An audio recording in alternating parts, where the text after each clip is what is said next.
Let's just talk some Red Sox baseball. And from afar, as a national writer, podcaster, you're the man of many trades. How do you look at this Red Sox team? And I've said this many times. If it was my choice, I'd have gone and got Bregman. I'd have gone and gotten Alonso, locked myself in a room and got deals done for both of them. And boom, you come out as a World Series, one of the favorites. What do you think of this team as you look at it from afar so far? So it's pretty clear Craig Breslow, the Red Sox head of baseball operations, has a distinct strategy that he wants to build a team with pitching and defense. And man, they're really good at that, right? I mean, their pitching staff is as deep as I've ever seen a Red Sox pitching staff. The addition of Ranger Suarez and Sonny Gray behind Garrett Crochet, Brian Bayo, that's an impressive group. It might be the best group in the division. I do wonder over the course of 162 games in the American League East, which is just, as you know, it's a steel cage match with the Yankees and with the Blue Jays. The Orioles have tried to get better in the offseason, signing Pete Alonso. The Rays are always competitive every year. I think they're going to struggle for power, and that could be an issue. It's a very top-heavy lineup in terms of that power. Roman Anthony, Wilson Contreras are the two big-time power hitters. If either one of those guys gets hurt, this could be a major problem. But I do like the pitching and defense they put together. About that, Buster, from your view, how good for Red Sox fans to know are Suarez and Gray in that rotation? Well, I mean, they're both, at the very least, they're guys that you would be very confident giving the ball to in a deciding game in the postseason. Sonny Gray, the veteran. If you're a Red Sox fan, you love the chip on his shoulder about his time with the Yankees. He knows how to move the ball around. The big question at his age is, can he maintain his stuff?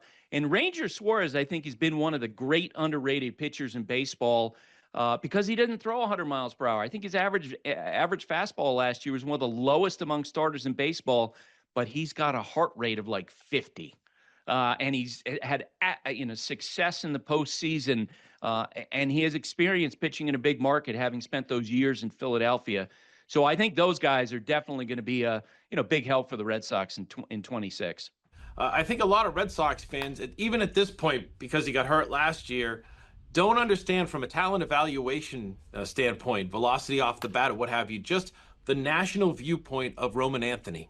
Alex Cora has just announced that he's going to be their leadoff guy. He's going to hit in the leadoff spot. Just a thought on what Anthony, from your viewpoint, can be as a Major League Baseball player. I can remember after the first weekend that Roman Anthony played against the Yankees and going into Aaron Boone and asking him, hey, what do you think about Anthony? And he just shook his head. He goes, he's going to be a problem. And he said it with a smile. I mean, people around the game think he is a transformative star, that he's going to be a difference-making player on the field because he checks every box, right? He's got the power. He's got the command of the strike zone. He'll get on base. He'll hit. He's a good outfielder. He's going to be a difference-making player for the Red Sox during the course of his career. I think a worthy heir to that long history of great Red Sox outfielders, and they need that because there definitely is a big drop-off, as I said before, when you're talking about their power hitters after you get past Anthony Contreras down to the rest of the group. I'm old school, Buster.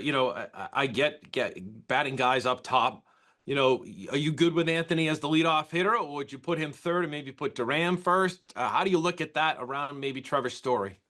So I actually would do that. In fact, I've had arguments / conversations with Aaron Boone through the years about where they should put Aaron Judge in the lineup. I want my best hitter getting the opportunity for the most possible plate appearances. And that's what you're going to get with Anthony. If your lineup turns over for that fifth time, he's the guy who's going to get that plate appearance. So I love that. And I think with the additions that they had during the course of the offseason, it looks like they'll have a natural balance in their lineup. To me, the key guy in this whole group is going to be Jarren Duran, because I'm assuming he probably have a lot of days when he's hitting third. And, we'll see how he responds to that. But when you talk about Anthony Durbin hitting 1-2, high on base percentage capabilities and good base running. Well, Buster, thank you. We're in Snowmageddon, so we appreciate you taking a few minutes out and giving us a national viewpoint on the Boston Red Sox. Dan, I feel for you. Having grown up in Vermont, I just feel for you that every day I'm looking at the temperature, I'm looking at the amount of snow you have there. I feel so bad. Thank you, Buster.